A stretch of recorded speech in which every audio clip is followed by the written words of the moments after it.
Baiklah, Assalamualaikum warahmatullahi wabarakatuh.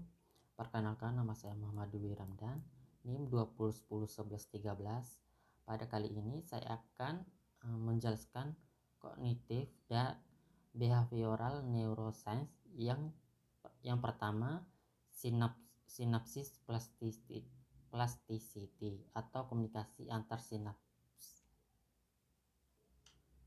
Perlu kita ketahui bahwa struktur utama otak terdiri dari 3 wilayah, yaitu otak depan atau frontal, otak tengah atau varietal, kemudian otak belakang atau oksipital.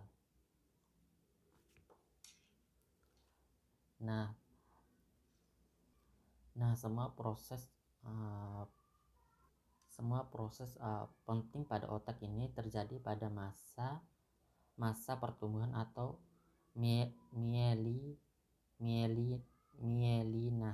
Nah, otak ini merupakan koneksi dari berbagai jenis sel saraf atau neuron seperti neuron dalam otak dikomunikasikan antar sel saraf atau neuron yang sangat cepat dalam otak dikomunikasikan antar sel saraf atau neuron dan terjadinya itu dengan rentang waktu yang sangat cepat atau yang kita sebut dengan sinaps. Hubungan antara sinaps terdiri dari 3 jalur utama, yaitu sinyal elektrik di otak, kemudian sinyal neurotransmitter dan gap junction. Neuron juga dapat berkomunikasi dengan melepaskan bahan kimia yang dikenal sebagai neurotransmitter melalui akson ke dendrit lainnya. Nah, untuk neuron merupakan salah satu struktur kompleks pada tubuh manusia, merupakan sistem komunikasi utama yang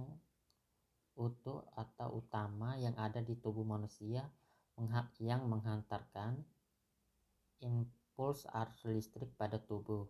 Kemudian di dalam neuron itu ada bagian-bagiannya. Yang pertama, dendrit. Dendrit itu yang menerima dan menghantarkan rangsangan ke badan sel. Kemudian badan sel menerima rangsangan dari dendrit tadi, kemudian meneruskan ke akson. Kemudian yang kedua, nukleus. Fungsinya untuk mengatur kegiatan sel saraf atau neuron. Kemudian yang ketiga, neurit atau akson. Fungsinya itu adalah untuk menjalarkan impuls saraf meninggalkan badan sel saraf ke neuron atau jaringan lainnya. Selanjutnya itu ada selubung mielin. Fungsinya adalah melindungi akson dari kerusakan. Kemudian sel cawan jaringan yang membantu untuk menyediakan makanan untuk neuron atau akson, neurit atau akson, atau bisa juga disebut dengan jaringan yang membantu regenerasi dari si akson. Kemudian ada nodus ranifer. Fungsinya adalah untuk mempercepat transmisi impuls saraf. Kemudian ada sinaps, pertemuan antar ujung neurit yang disebut dengan akson di sel saraf satu dan ujung dendrit di sel saraf lainnya. Kemudian ada ujung akson terdapat kantong pulpus akson, kemudian berisi zat kimia yang disebut dengan neurotransmitter, kemudian acetyl CoA dan cholinesterase yang menyampaikan impuls saraf pada sinaps. Kemudian ada 5 jenis memori atau ingatan jangka panjang dalam otak. Yang pertama, ingatan implisit atau yang disebut dengan jaringan, disebut juga ingatan di bawah alam sadar atau ingatan otomatis. Yang kedua, ingatan prosedural atau memori prosedural merupakan bagian dari ingatan implisit atau ingatan tidak sengaja terjadi. Kemudian yang ketiga, ingatan eksplisit. Ini berbeda dengan implisit. Ingatan ini memerlukan usaha yang lebih untuk menghadirkan kembali ingatan yang lalu atau terdahulu. Kemudian yang keempat, ingatan semantik, yaitu ingatan yang tidak berhubungan dengan pengalaman pribadi seseorang atau individu. Nah, ingatan ini berarti berdasarkan kejadian yang lalu atau telah lalu. Kemudian yang kelima, ingatan episodik merupakan koleksi unik yang ada pada masing-masing individu karena mengalami suatu kejadian tertentu. Kemudian ada beberapa teori menyebutkan bahwa hantaran listrik sinaps atau terminal saraf yang menghubungkan antara sel saraf atau berkomunikasi antar sinaps itu fungsinya untuk menyimpan, membantu dan memanggil kembali ingatan atau memori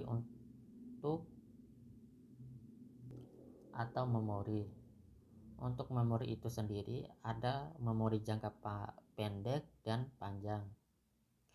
Nah, memori sensorik yaitu mencatat atau menyimpan informasi dari rangsangan yang diterima dari lingkungan melalui bantuan dari panca indera kita seperti penglihatan, pendengaran, meraba, dan lain sebagainya.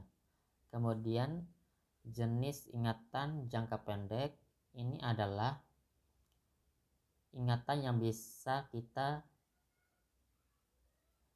ingat sekitar 30 detik dan hanya dapat menerima sekitar 7 buah informasi dalam satu memori.